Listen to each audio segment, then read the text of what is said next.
round of applause for coming out. Love that. Right up front. Perfect. It's great to be here. I just want to really thank Lauren, and Lauren for orchestrating this whole thing. It's great. Elephant in the room. I know what you're all thinking, and you're right. This guy does look like a Wish.com Clark Kent. And yeah, that's actually accurate. If you ask ChatGPT what it would look like if Clark Kent was a millennial and the manager of an H&M, that's pretty much the results. Great to be here.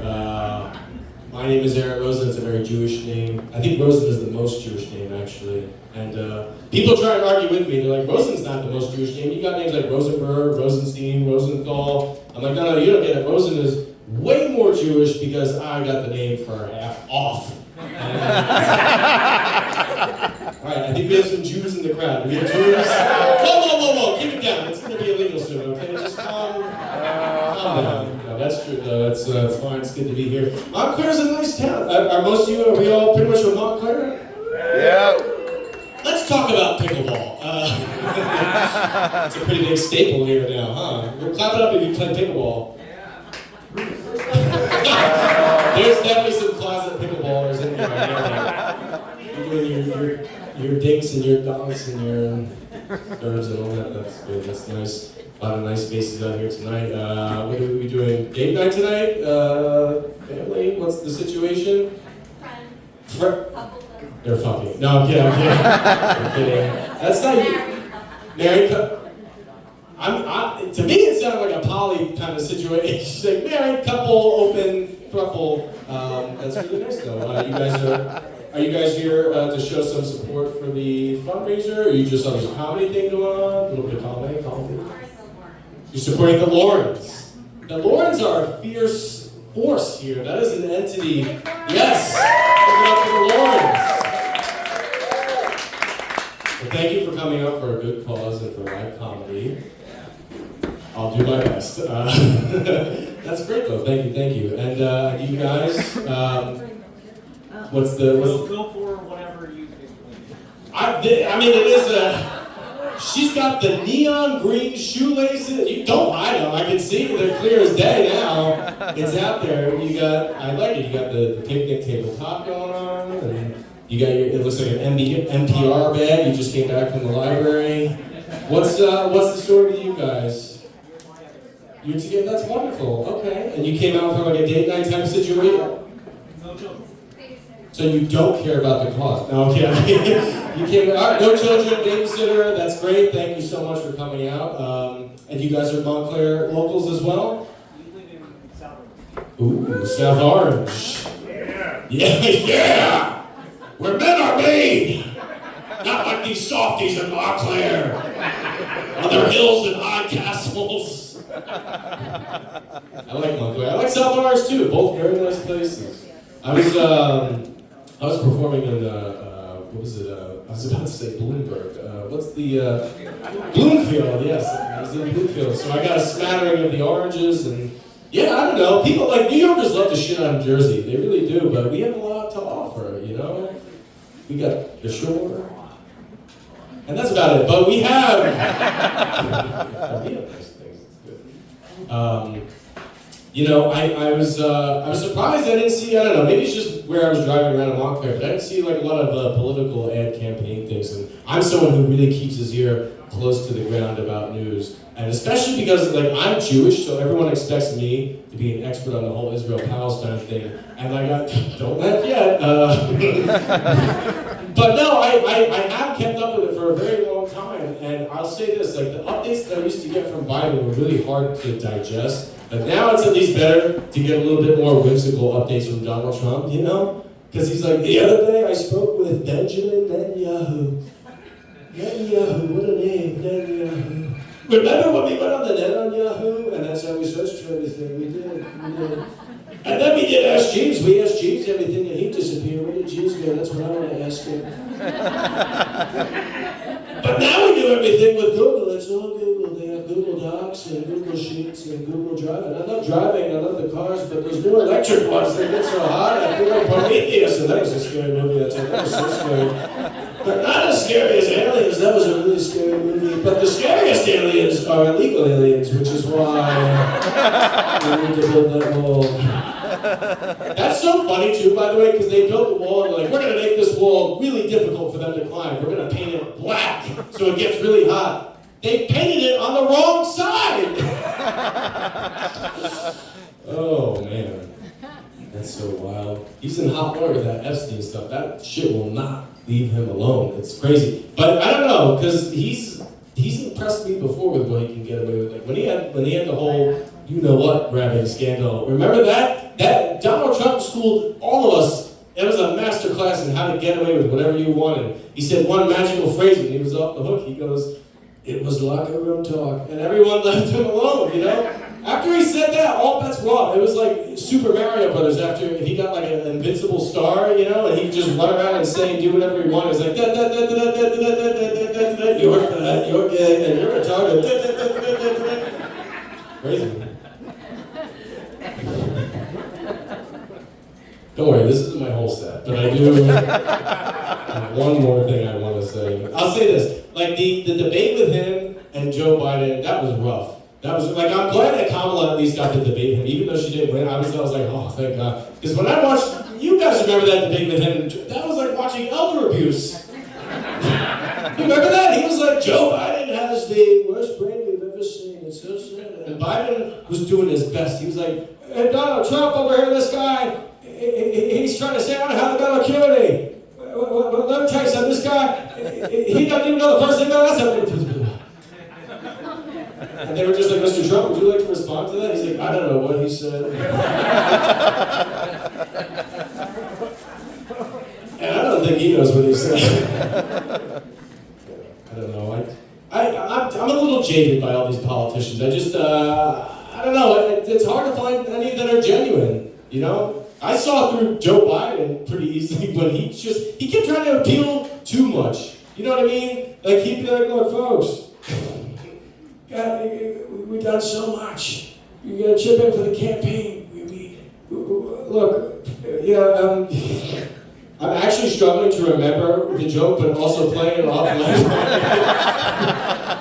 he's like, anyway, we can really use the money. And that was really his ad campaign. Yeah. You remember that one time he's like, just remember one thing. If you don't vote for me, you ain't black. He said that, and we were just like, that is not how ultimatums work, Joe. So. That was sweet. Thank you, appreciate that. That was sweet, huh? We know who's having a good time. That's good, that's good. Oh man, I don't know, I'm tired of seeing old faces run for politics, right? We can all agree that we want to see some younger faces, right? Yeah. Because, like, I don't know, I was talking to a friend of mine, we were talking about the election, and we were like, he was like, you know, Joe Biden and Donald Trump have been around since the time the first Apple Macintosh came out, and I was like, the computer or the fruit? How far back are we going? Somebody had the best laugh ever, but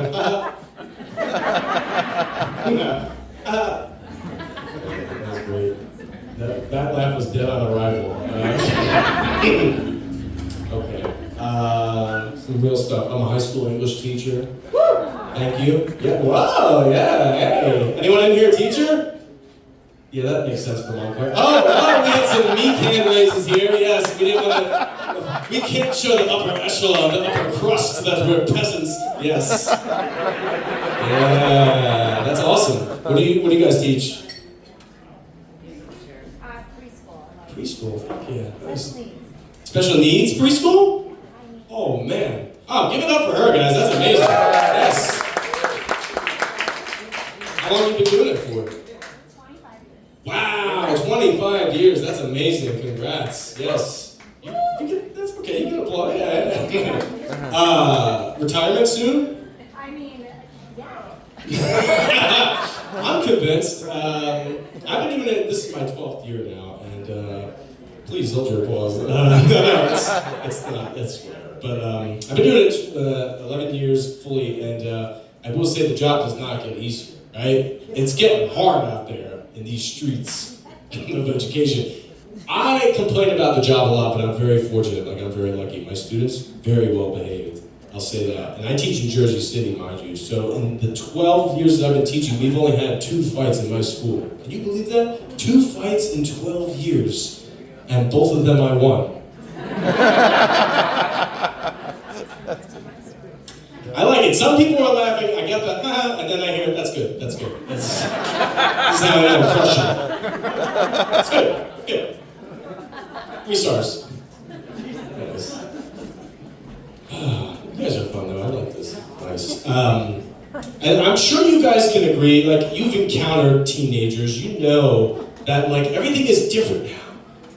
The way they speak, the way they write, and all that stuff is wild. Like, especially when we came back from the pandemic. I remember when we came back from the pandemic, their quality of writing took a nosedive. It was not good. Thankfully, by the time they're done with my class, like, I do a lot of damage control and help them out. But when we came back, I look at their essays and they go crazy with the punctuation. The commas, the periods, the semicolons, and all that stuff. I try reading their essays, and I swear to God, it just sounds like a Christopher Walken monologue. It's true. I'm reading it.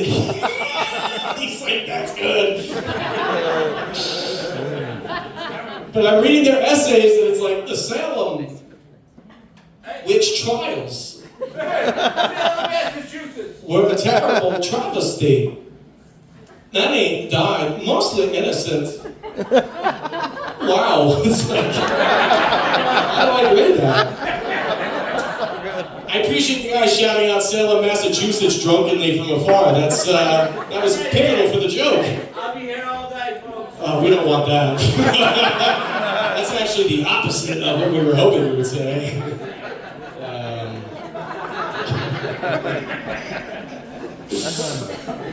Call an Uber. I don't know. You know, here's the thing too. It's not just the writing that's taking a nosedive too. It's the way they talk. I truly don't know if teens do not know how to communicate properly or if they're secretly comedic geniuses. And I'll tell you why. Because the other day, I was playing Call of Duty online, right? And for those of you who don't know, Call of Duty, it's an online military shooting video game, okay? The goal is to pick up some guns, run around, shoot and kill people. It's like America the video game. And if you don't pick up a gun, the only weapon you can use are your bare hands, your fists, right? And I was playing with this one teenager who was paired up with me. We were communicating over the headset, right? And I hear him getting into a skirmish. And I go, hey, are you okay? Do you need any help? The kid goes, no, it's fine. I didn't pick up any guns. I'm just fisting this guy. And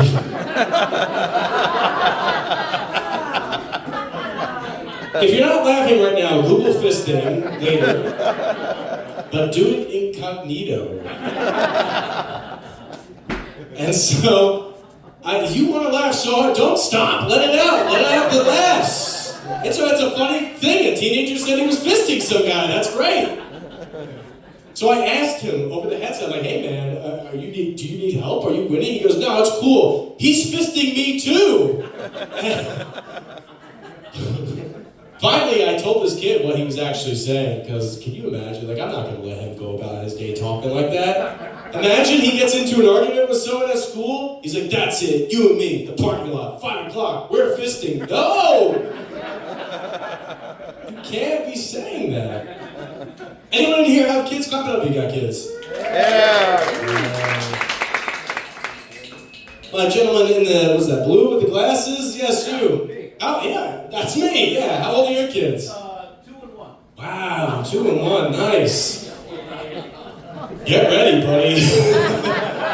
Get ready. Do you still have the receipts? No, I'm kidding, it's okay. But you seem like you got the dad material down, like you're ready, you got this, you're playing for this is the whole, right? Yeah, I think so. Alright, maybe you weren't ready for it. That's true, you are at a comedy show. How many drinks deep? 2. Alright, that's good pace, Yeah. That must be so funny to be a parent, just come home like wasted, going out, you're like, I love you so much.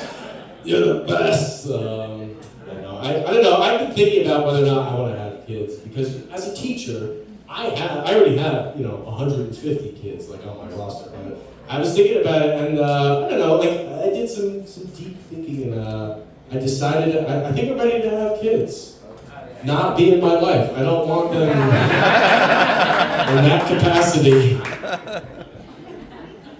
man, I don't know. You know what it is? The biggest draw for me, it's finances. It's finance. It's hard. They're a very costly endeavor to have a life, and that's why I'm bringing it back to politics for a second. I was a big fan of Bernie Sanders because it seemed like he would be able to. Someone go, oh God. Don't worry, I'm not going to do my little soapbox spiel here. I'm going to make fun of him, as I do with old people. But here's my problem with him, is that everything with him is just a commentary on capitalism. That was the whole thing with him. Like, go ahead and shout out any movie at all. Anyone can shout out any movie. Jaws is all about the greedy, corrupt, ultra-wealthy who wanted to keep the beaches open for profit, even though they knew that there were shark attacks, which represents the greedy billionaires who want to make money even though the workers don't even care, and that's my commentary capitalism for Jaws. Yeah, see, we landed that plane. Yeah, thank you. I gotta say, speaking of capitalism and billionaires, I said that I look like a Temu Wish.com Clark Kent. You look like a Jeff Bezos if he was a millionaire, not a billionaire. Don't worry, it's still a good compliment. You're doing great. I just had to do a little razz. All right, what's another one? We can do another one. We'll do one more. Boogie Nights. Oh, I fucking love it. Boogie Nights is all about the ultra-wealthy who control the workers and make them do uncomfortable things that they don't really want to do, and that's when they spiral into doing horrible things like Mark Wahlberg when he got addicted to doing the drugs, and John C. Reilly. They thought that they were making great music, but that was just the capitalist greedy pigs who were telling them that they had to keep working and getting in debt, and they were way in over their heads, and that's what commentary capitalism for Boogie Nights. Thank you. Still feel that way about Bernie now? I'll say this. As you know by now, I'm sure, I do like politics, and I was watching the mayoral race in New York City, and I was watching that from the get-go with Eric Adams, and that was a lot of fun because he was just a wild card, I don't know if you remember when he first came into the scene. Ooh. He came in hot. He was like, we're going to clean up this city. We're going to make these streets safe again. He sounded like Commissioner Gordon from Batman if he was played by Tracy Morgan. And the funny thing about that was that he wasn't even talking about crime. He was talking about the rats. And then he brought on that lady Kathleen Karate, the rat czar. I'm sure you guys heard about her, right? That was wild. I watched the YouTube video of her when she first came onto the scene. Amazing. Incredible. She gets up in her power suit, she addresses the New Yorkers, she goes, there's a new sheriff in town, and with your help, we're going to send those rats packing up. And I swear to God, the top comment on this YouTube video, I had the most New York comment ever. It said, yeah, great place to start would be City Hall. And turns out they were right, I don't know. I just like to think that the guy who left that comment was just like some big sleazy guy from Staten Island with like a marinara stained tank top. He's like, Mom, come over here and take a look at this fucking comment, Mom. The mom comes over, she's like, that's a fucking great comment. A couple more things I'll say about teaching, then I'm gonna get out of here and we'll start this show. I will say this, teaching, like I said, is very difficult. They prepared me in college, they warned me, they're like, hey man, this job is not for the faint of heart, and you're gonna be wearing a lot of hats. And, I kind of knew that, but there were just some things that I was not prepared for at all. For instance, some students will come up to me and just drop a bombshell on me. Anyone who has kids, you know that kids will get really vulnerable with you sometimes. But my students, they'll be like, Mr. Rosen, I'm feeling kind of suicidal. And I'm not prepared for that. I'm just like, oh wow, same. I'm not gonna lie, it got real quiet for a second, and I thought that joke did not land. And that was genuinely gonna be suicidal. Alright.